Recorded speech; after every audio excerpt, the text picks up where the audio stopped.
যারা পরম পিতাকে আঁকড়ে ধরে থাকে তারা জীবনের সব পরিস্থিতির মধ্যেই তার অপার দয়ার স্পর্শ অনুভব করে এবং উপলব্ধি করে তিনি সর্বদা তাদের আগলে রেখেছেন।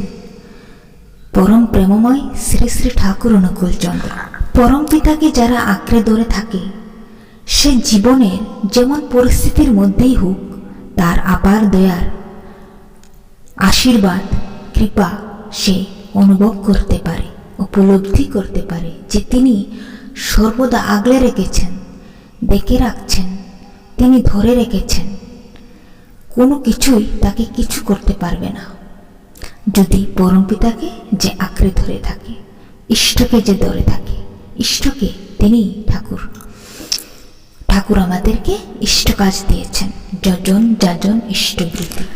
যার পরিস্থিতি এমন যদি হয়ে থাকে যে তার কোনো রাস্তা নেই, কোনো পথ নেই, কিন্তু ইষ্টকে ধরলে সে সেই পথ খুঁজে পায়। গভীর সমুদ্রের দিগবান্ত হয়ে গেলেও সে উত্তর তারাকে দেখতে পায় যে ইষ্টকে ধরে, ইষ্ট কাজ করে। ঠাকুর একটা বাণীতে বলেছেন, বুদ্ধ ঈশাই বিভেদ করিস, শ্রী চৈতন্য রসুল কৃষ্ণে একই উরা, তাও জানিস না। ঠাকুর পুরুষোত্তম পরম পিতা, তিনি একজনই, যুগে যুগে আসেন। এই যুগে এসে ঠাকুর অপরূপ খেলা খেলে গেছেন। এই যুগে এসে ঠাকুর সত্যানুসরণ, যজন যজন ইষ্টবৃত্তি, ইষ্ট কাজ আমাদের দিয়ে গেছেন, মুক্তির পথ করে গেছেন। এই ইষ্ট কাজ দিয়ে কত মানুষ কত মুক্তি পেয়েছে, কত কষ্ট দুঃখ থেকে, কত বড় বড় রোগ থেকে মানুষ বেঁচেছে এই ইষ্ট কাজ দ্বারা। যা কোথাও তারা পরিত্রাণ পায়নি, এই ইষ্টকে ধরে পরিত্রাণ পেয়েছে। ইষ্টকে ধরেই মানুষ মঙ্গলের অধিকারী হয়, আর এই ইষ্টকেই বলে পরম পিতা। এই ইষ্ট মানে ঠাকুর। ঠাকুর আমাদের যজন যাজন ইষ্টবৃত্তি দিয়েছেন। জীবন সংগ্রাম কিন্তু একটা অনেক বড় কঠিন। এই পথে মানুষের আপদ বিপদ দুঃখ কষ্টের কোনো শেষ নেই। মানুষ যখন বিপদে পড়ে তখনই কিন্তু ভগবানকে ডাকে, এমনি কিন্তু ডাকে না।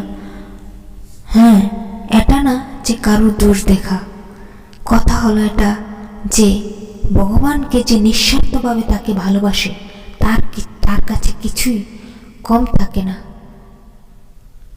আর যে অন্যের জন্য ভাবে ভগবান তার জন্য করে। আর ভগবান গুরুর মধ্যে, তুমি এমনি ভগবানকে ডাকো কিন্তু ভগবান গুরুর মধ্যে। গীতার মধ্যে বলেছে গুরুকে ধর। ঠাকুরই এসে গীতা লিখে গেছেন। তিনি একজনই অন্তর্যামী। তিনি যুগে যুগে এসেছেন। এই যুগে এসে ঠাকুর আমাদের সত্যানুসরণ দিয়েছেন, আগে এসে গীতা দিয়ে গেছেন। এই যুগে ঠাকুর অপরূপ খেলা খেলে গেছেন। এই যুগে এসে ঠাকুর এমন কিছু দিয়ে গেছেন, ঠাকুর ইষ্ট কাজ দিয়ে গেছেন। হ্যাঁ, যজন যাজন ইষ্টবৃত্তি দিয়ে গেছেন, নাম দিয়ে গেছেন। তো এটাই সবসময় ঠাকুরকে নিয়ে চলা, ঠাকুরকে অনুসরণ করে চলা, ঠাকুরের কথা মতো যা যা ঠাকুর বলেছে সেই পথে চলা, এতেই মঙ্গল। থাকবে কি এই ইষ্ট কাজই থাকবে, আর কিছু থাকবে না। তো সকলকে আমার আনন্দিত জয় গুরু। তোমরা ঠাকুর ইষ্টপথে চলবে। সকলে মঙ্গল প্রার্থনা করি ঠাকুর শ্রীচরণে। জয় গুরু।